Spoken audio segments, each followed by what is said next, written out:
Hello बच्चों, let's see the question. What question says which of the following options are correct, यानी हमें बताना है इनमें से कौन से ऑप्शंस हमारे करेक्ट हैं। तो सबसे पहले हम इस क्वेश्चन का की कंसेप्ट देख लेते हैं। की कंसेप्ट। सो इस क्वेश्चन में हम acceleration due to gravity, acceleration due to gravity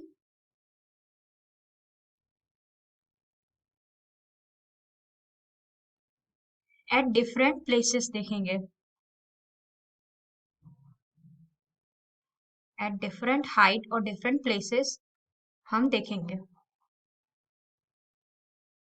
so सबसे पहले हम देखते हैं acceleration due to gravity at a altitude h above the earth surface.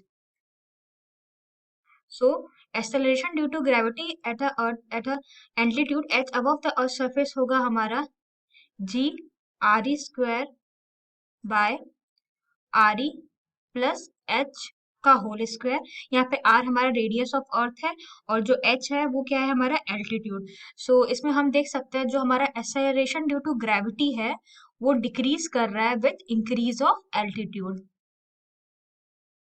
अब हम acceleration due to gravity at a depth d below the earth surface देखते हैं। So acceleration due to gravity at depth below the earth surface होगा हमारा g 1 - d by R E. यहाँ पे d क्या है, depth below the earth surface. तो इस इक्वेशन में हम देख रहे हैं कि जो हमारा एक्सेलरेशन ड्यू टू ग्रेविटी है वो डिक्रीज करेगा विथ इंक्रीज ऑफ डेप्थ, यानी डेप्थ बढ़ेगा तो एक्सेलरेशन ड्यू टू ग्रेविटी हमारा डिक्रीज करेगा।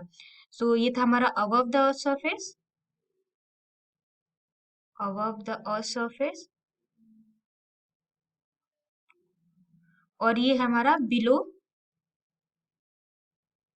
The earth surface at depth D.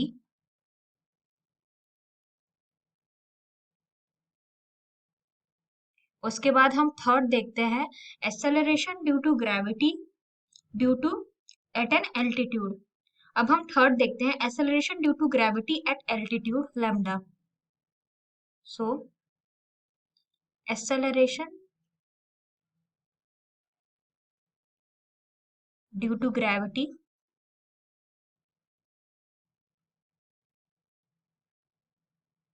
Eight altitude lambda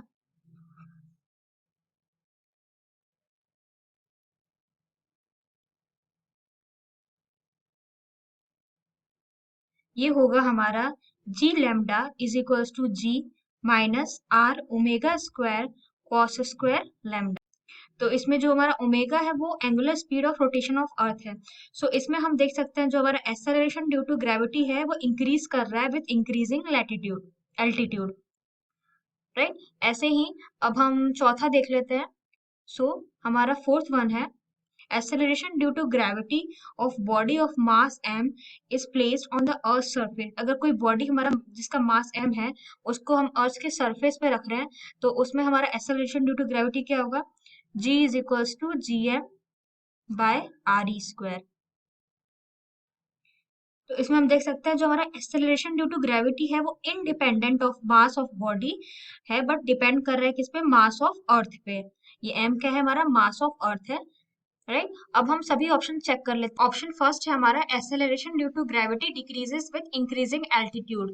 तो ये ऑप्शन हमारा बिल्कुल करेक्ट है। उसमें हम देख सकते हैं अगर हम एल्टीट्यूड बढ़ाते हैं तो हमारा acceleration due to gravity decrease होगा। ऑप्शन सेकंड है हमारा acceleration due to gravity increases with increasing depth. तो ये ऑप्शन हमारा गलत हो गया। हम इसमें देख सकते हैं जो हमारा एक्सेलरेशन ड्यू टू ग्रेविटी है वो डिक्रीज कर रहा है with increasing depth. Option C है हमारा acceleration due to gravity increases with increasing latitude. So इसमें हम देख सकते हैं जो हमारा एक्सेलरेशन ड्यू टू ग्रेविटी है वो हमारा बढ़ रहा है विद इंक्रीजिंग लैटिट्यूड। तो ऑप्शन सी भी हमारा बिल्कुल करेक्ट होता है।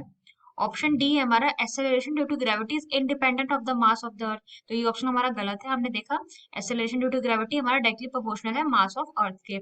सो हमारा करेक्ट ऑप्शन कौन कौन से होते हैं, हमारा करेक्ट ऑप्शन होता है option A and option C. So I hope the concept is clear. Thank you.